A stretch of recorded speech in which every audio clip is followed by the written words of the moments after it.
Si vas a afilar una cuchilla de 3 puntas, hay un detalle que puede hacer la diferencia entre una cuchilla bien balanceada y una que termina haciendo vibrar tu desbrozadora.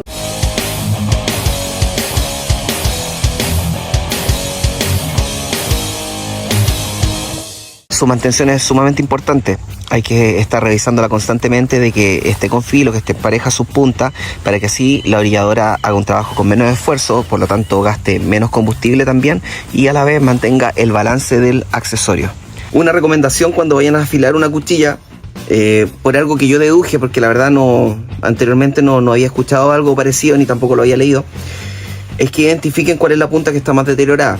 Entonces comiencen a trabajar con esa, para que así les dé la referencia de cuántas pasadas deben hacer con la lima y ese mismo desgaste hacerlo en todas sus puntas. De esa manera conservan el balance del accesorio. Una vez que identifican cuál es la punta que está más desgastada, la instalan en el tornillo y siempre es recomendable también utilizar guantes. Es muy fácil herirse con este tipo de accesorio o herramientas y comienzan a pasar la lima en una sola dirección, también es la recomendación, hacia abajo o hacia arriba, y esas son las que deben contar.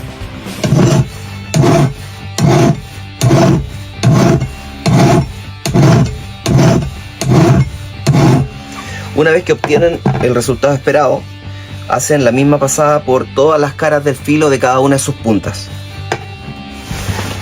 Para instalar la cuchilla van a utilizar dos accesorios que debería haber incluido su orilladora, que es esta llave, como también este fierro. Con este fierro lo que vamos a hacer es fijar el eje y que así permita apretar la tuerca. Primero instalamos la cuchilla, luego va esta pieza dentada, por sobre esto va este protector y por último va la tuerca. En las distintas marcas de desbrozadora también, donde se traba el eje, puede ser por abajo o por el costado.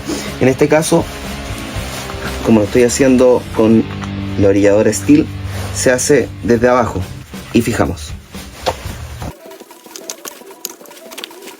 Hago un poco de presión, no mucho, y ya la cuchilla está instalada.